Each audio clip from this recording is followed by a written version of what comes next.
Hello dear aspirant, welcome to education with TV sir. और हमारे SSB education का interview date जारी हो गया है, वो है 21 से 25 तक। और बहुत सारे बच्चे हमको मेल कर रहे हैं, यूट्यूब में कमेंट कर रहे हैं और टेलीग्राम के ज़रिए मैसेज भी कर रहे हैं कि सारे टॉपिक के एक प्रिपरेटरी वीडियो बनाया जाए ताकि सभी बच्चों को अच्छे तरह से गाइडेंस मिल सके कि इंटरव्यू में हम सब बच्चों का कैसे अप्रोच होना चाहिए। तो इसीलिए यह वीडियो लास्ट तक देखिए ताकि आपको एक क्लियर कट आइडिया हो जाए कि इंटरव्यू में कैसे कैसे सवाल आते हैं और कौन से टॉपिक में कौन कौन से सवाल आ सकते हैं। तो चलिए स्टार्ट करते हैं।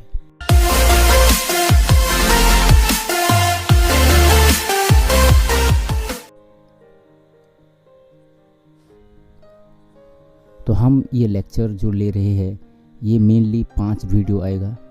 जो 5 टॉपिक है, जो 5 यूनिट है, सारे यूनिट को हम कवर करेंगे एक एक वीडियो में।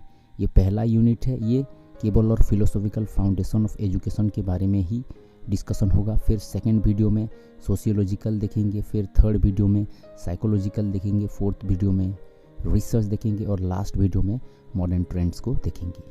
जैसे कि बाकी सब्जेक्ट के रेस्पॉन्सेस को देखते हुए हम यह बोल सकते हैं कि पहले इंट्रोडक्शन हो रहा है, इंट्रोडक्शन, ओके। दूसरा जो हो रहा है डेमो क्लास हो रहा है और तीसरा जो हो रहा है क्वेश्चंस आंसर हो रहा है, ओके। तो हमारा 5 यूनिट है, इसीलिए हमको डेमो 5 यूनिट का ही डेमो प्रिपेयर करना है। मीन्स आपको 5 डेमो प्रिपेयर करना है ईच यूनिट का।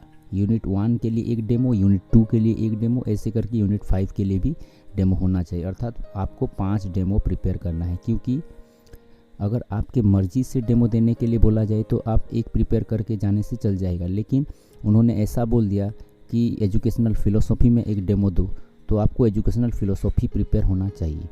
या फिर ऐसे बोल दे रिसर्च में एक डेमो दे दो, तो रिसर्च में एक अगर आपका प्रिपेयर हो तब भी आप दे सकते हैं। इसीलिए मेरे हिसाब से आप फुली प्रिपेयर होके जाइए।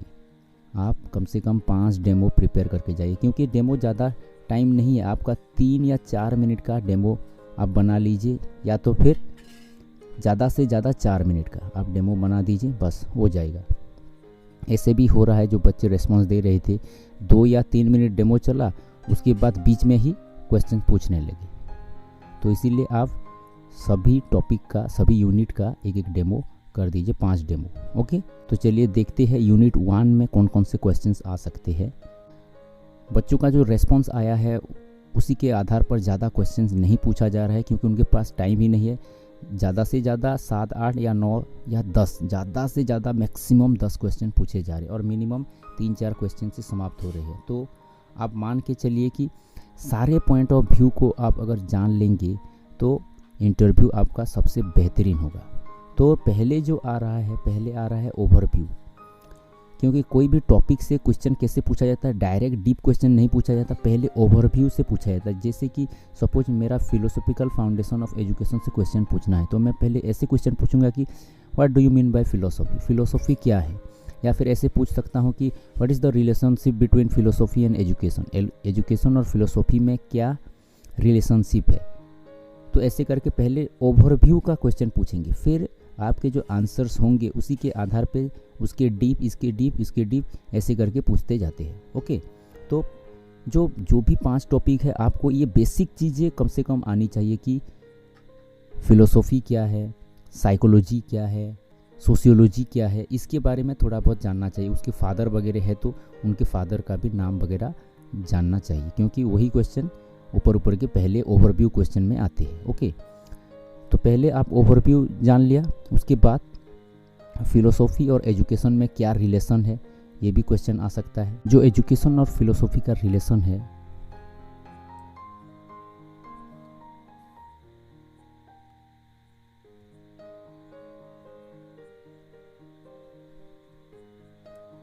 जो एजुकेशन और फिलोसॉफी का रिलेशन है उसमें कोट्स भी क्वेश्चन कर देते हैं। जैसे कि एडम्स का कोट्स है, education is the dynamic side of philosophy, इसका क्या मतलब है, ऐसे भी क्वेश्चंस पूछते हैं।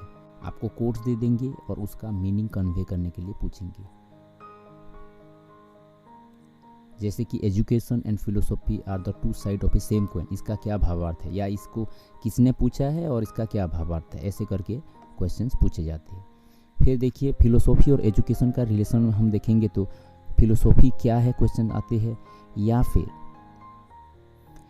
फिलोसोफर कौन है इसका भी क्वेश्चंस पूछते हैं। हु इज ए फिलोसोफर, क्योंकि जो प्लेटो का एक बहुत फेमस कोट है, who has a taste for knowledge, curious to learn and is never satisfied, he is the man who deserve to be called a philosopher. ऐसे करके प्लेटो का एक कोट्स है फिलोसोफर क्या है। ओके, तो ऐसे करके आपको कुछ कोट्स भी अच्छे से याद कर लेना चाहिए, अच्छे से मेमोराइज कर लेना चाहिए, क्योंकि जब भी क्वेश्चन इनपुट होगा अगर आपने वो कोट्स बता दिया तो ऐसे भी आपका इंप्रेशन बहुत हाई हो जाएगा, अच्छा हो जाएगा, और इसी के चलते आपका इंटरव्यू ही बहुत बढ़िया हो जाएगा। फिर जो है एम ऑफ एजुकेशन को रिलेट करके फिलोसॉफी का क्या कंट्रीब्यूशन है वो भी क्वेश्चन आ सकता है। जैसे कि ऐसे पूछ सकते हैं कि अकॉर्डिंग टू आइडियलिज्म हमारा एम ऑफ एजुकेशन क्या है, अकॉर्डिंग टू रियलिज्म हमारा एम ऑफ एजुकेशन क्या है, ओके, अकॉर्डिंग टू प्रैग्मेटिज्म हमारा एम ऑफ एजुकेशन क्या है, एग्जिस्टेंशियलिज्म के हिसाब से हमारा एम ऑफ एजुकेशन क्या है, ऐसे करके क्वेश्चंस पूछते हैं। तो फिर देखते हैं, ये तो रिलेशनशिप हो गया। फिर जो ब्रांचेस ऑफ फिलोसॉफी है उसको भी अच्छे तरीके से आपको जानना चाहिए, क्योंकि इसमें भी क्वेश्चंस पूछ सकते हैं। जैसे कि what are the branches of philosophy, philosophy का कौन कौन से ब्रांच है, what do you mean by metaphysics, metaphysics में जो सब ब्रांचेस है उसको भी आपको थोड़ा बहुत जानकारी लेनी चाहिए, क्योंकि कॉस्मोलॉजी का मतलब क्या है, what do you mean bye cosmology, ऐसे करके भी क्वेश्चन पूछ सकते हैं। फिर है एपिस्टेमोलॉजी, जैसे मेटाफिजिक्स का क्वेश्चन पूछ रहे थे ऐसे एपिस्टेमोलॉजी का भी क्वेश्चन पूछ सकते हैं, एक्जियोलॉजी का क्वेश्चन पूछ सकते हैं। डायरेक्ट तो ऐसे एपिस्टेमोलॉजी या एक्जियोलॉजी या मेटाफिजिक्स बोल के क्वेश्चन पूछ देते, घुमा के भी क्वेश्चन आपको पूछा जा सकता है। जैसे कि अल्टीमेट रियलिटी जानने के लिए हमको क्या पढ़ना पड़ेगा, तो ऐसे इनडायरेक्ट क्वेश्चन भी आपको पूछ सकते हैं। इनडायरेक्ट मतलब डायरेक्ट मेटाफिजिक्स से नहीं जाके आपको क्लू से मेटाफिजिक्स की तरफ कैसे आ सकते हैं, ऐसे टाइप भी क्वेश्चन पूछ सकते हैं। जैसे कि ब्रांचेस ऑफ नॉलेज या फिर करिकुलम के बारे में कौन से ब्रांच में हमको पता चलेगा, ऐसे करके डायरेक्ट क्वेश्चन भी पूछ सकते हैं। ओके, तो ये हो गया ब्रांचेस ऑफ फिलोसॉफी। फिर है जो डिफरेंट टाइप ऑफ फिलोसॉफी है, जैसे कि वेस्टर्न फिलोसॉफी और इंडियन फिलोसॉफी। वेस्टर्न फिलोसॉफी से जो क्वेश्चंस आ सकते हैं आइडियलिज्म, रियलिज्म, प्रैग्मेटिज्म और एग्जिस्टेंशियलिज्म, इसमें डायरेक्ट क्वेश्चंस कैसे आते हैं ना, aims of education according to idealism क्या है, ऐसे क्वेश्चन आएंगे, या aims of education according to realism क्या है, या फिर aims of education according to pragmatism क्या है, ऐसे करके एग्जिस्टेंशियलिज्म का भी पूछ सकते हैं। एम्स ऑफ एजुकेशन, तो आपको सारे के सारे एम्स ऑफ एजुकेशन को अच्छे से मालूम करना पड़ेगा। ओके, एम्स ऑफ एजुकेशन हो गया। एम्स ऑफ एजुकेशन, उसके बाद आपको करिकुलम भी पूछ सकते हैं कि ये ब्रांच आइडियलिज्म या रियलिज्म या प्रैग्मेटिज्म या एग्जिस्टेंशियलिज्म के आधार पर करिकुलम कैसे हो सकता है।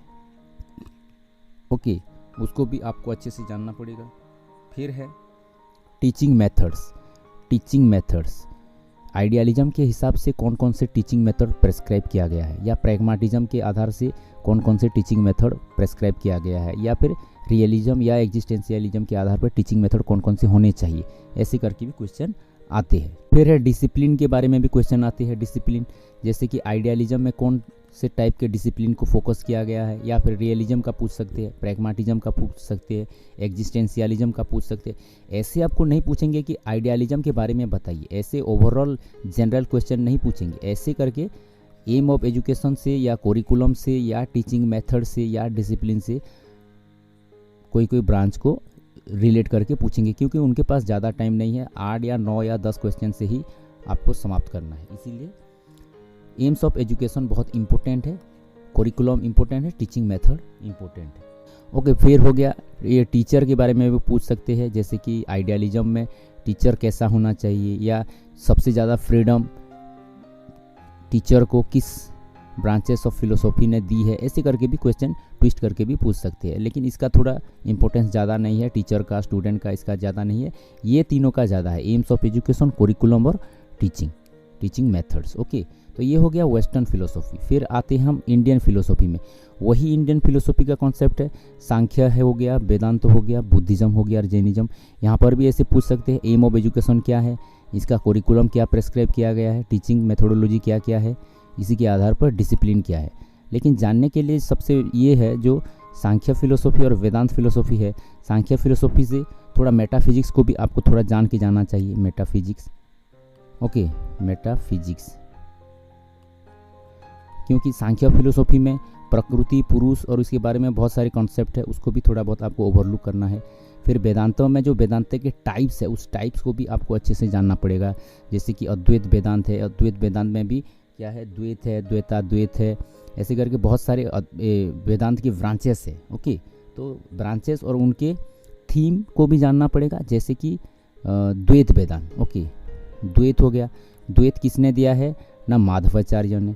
ओके, ऐसा करके, और द्वैत का कॉन्सेप्ट क्या है, उसका मेन थीम क्या है, उसको भी जानना पड़ेगा। तो जितने भी ब्रांचेस है वेदांत के, आपको उसको अच्छे से जानना पड़ेगा, क्योंकि डायरेक्ट क्वेश्चन आएंगे, डायरेक्ट क्वेश्चन।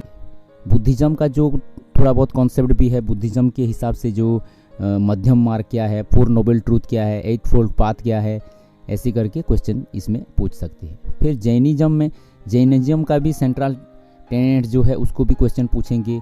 जैसे कि KFC हो गया, KFC के बारे में भी पूछ सकते हैं, KFC right knowledge, right faith and right conduct, इसके बारे में भी पूछ सकते हैं। तो ऐसे ही आपको सारे कॉन्सेप्ट को अच्छे से पढ़ के जाना है। फिर हो गया कंट्रीब्यूशन का, तो एजुकेशनल थिंकर्स जो है उनके कंट्रीब्यूशन के बारे में भी क्वेश्चंस आ सकते हैं। जैसे कि रूसो का, रूसो को ऐसे करके पूछेंगे कि नेगेटिव एजुकेशन किसने दिया है, रूसो ने दिया है। आपके हिसाब से नेगेटिव एजुकेशन का मतलब क्या है, what do you mean by negative education, ऐसे भी डायरेक्ट क्वेश्चन आ सकता है। What do you mean bye basic education, what do you mean bye integral education, ऐसे भी क्वेश्चंस आ सकते हैं। तो आपको बाय नेम भी जानना है और उनके कॉन्सेप्ट को भी जानना है, क्योंकि कॉन्सेप्ट से बाय नेम आ सकते हैं या बाय नेम से कॉन्सेप्ट की तरफ भी जा सकते हैं। ओके, फिर हो गया जिड्डू कृष्णमूर्ति का भी क्वेश्चंस पूछ सकते हैं। जैसे कि फ्रीडम फ्रॉम द नोन, क्या आपने freedom from the known book के बारे में सुना है, ऐसे करके भी क्वेश्चन पूछ सकते हैं। तो उनके बुक्स के बारे में, रूसो का बुक्स को आपको जानना पड़ेगा। फिर टैगोर का कुछ बुक्स के नाम, गांधी के बुक्स के नाम, औरोबिंदो के बुक्स के नाम, जॉन डीवी के कुछ बुक्स के नाम, जिड्डू कृष्णमूर्ति के बुक्स, फेमस बुक्स जो है उनका नाम भी आपको जानना पड़ेगा। ओके, जैसे कि रूसो का हो गया ईमाइल, ओके, ईमाइल हो गया। फिर टैगोर का हो गया गीतांजलि, ओके, गीतांजलि। गांधी का my experiment with truth, my experiment with truth. John Dewey का हो गया democracy, education and democracy, education and democracy.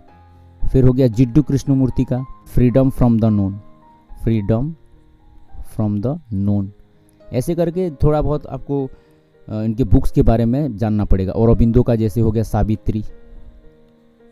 Okay, तो ये बुक्स का नाम भी थोड़ा बहुत आपको जानना पड़ेगा, क्योंकि ये बुक्स से भी आपको डायरेक्ट रिलेट करके पूछेंगे कि ये बुक्स किसने लिखा है या फिर इनका फेमस बुक्स क्या है। अच्छा, ये भी ज़्यादा क्वेश्चंस आते हैं कि ये आपको दार्शनिक के नाम बता देंगे या एजुकेशनल थिंकर्स के नाम बता देंगे और बोलेंगे इनका क्या इम्प्लीकेशन है एजुकेशन में, या फिर इनका क्या थ्योरी है एजुकेशन में, इनका क्या यूटिलिटी है, इनका थ्योरी का क्या यूटिलिटी है एजुकेशन में, ऐसे करके भी क्वेश्चन पूछेंगे। जैसे कि टैगोर का जो थ्योरी है, टैगोर का जो नेचुरलिज्म है, उसको हम कैसे एजुकेशन में इम्प्लीमेंट कर सकते हैं, या टैगोर का क्या कंट्रीब्यूशन है हमारे इंडियन एजुकेशन सिस्टम में, ऐसे करके भी डायरेक्ट क्वेश्चंस आपको पूछ सकते हैं। औरोबिंदो का integral education, integral, okay, integral education का क्या महत्व है प्रेजेंट सिनारियो में, ऐसे करके भी क्वेश्चन पूछते हैं। प्रेजेंट सिनारियो से भी बहुत सारे क्वेश्चंस आते हैं। तो ये है 4 मेन पॉइंट। पहले था फिलोसॉफी और एजुकेशन का रिलेशन क्या है, उसके ब्रांचेस क्या है। फिर दूसरा था वेस्टर्न फिलोसॉफी क्या है। फिर तीसरा था इंडियन फिलोसॉफी क्या है। और चौथा है कंट्रीब्यूशन क्या क्या है एजुकेशनल थिंकर्स का। तो अच्छे से पढ़िए, अच्छे से प्रिपेयर हो जाइए, ताकि आप अच्छे से इंटरव्यू में अच्छे रेस्पॉन्स दे पाए, अच्छे मार्क्स से आप SSB लेक्चरशिप एग्ज़ाम को क्रैक कर पाए। ओके, तो ठीक है बच्चों, यही था पहला चैप्टर जो कि फिलोसॉफिकल फाउंडेशन ऑफ एजुकेशन, और इसी चैप्टर से रिलेटेड कुछ महत्वपूर्ण जानकारी और रिलेटेड क्वेश्चंस जो कि इंटरव्यू में पूछे जाते हैं अक्सर। तो हमारे अगले वीडियो में सोशियोलॉजिकल कॉन्सेप्ट ऑफ एजुकेशन के ऊपर क्या क्या क्वेश्चंस आ सकते हैं वो देखने के लिए हमारे चैनल को सब्सक्राइब कीजिए। तो stay tune to our channel. Thank you for watching. Good bye.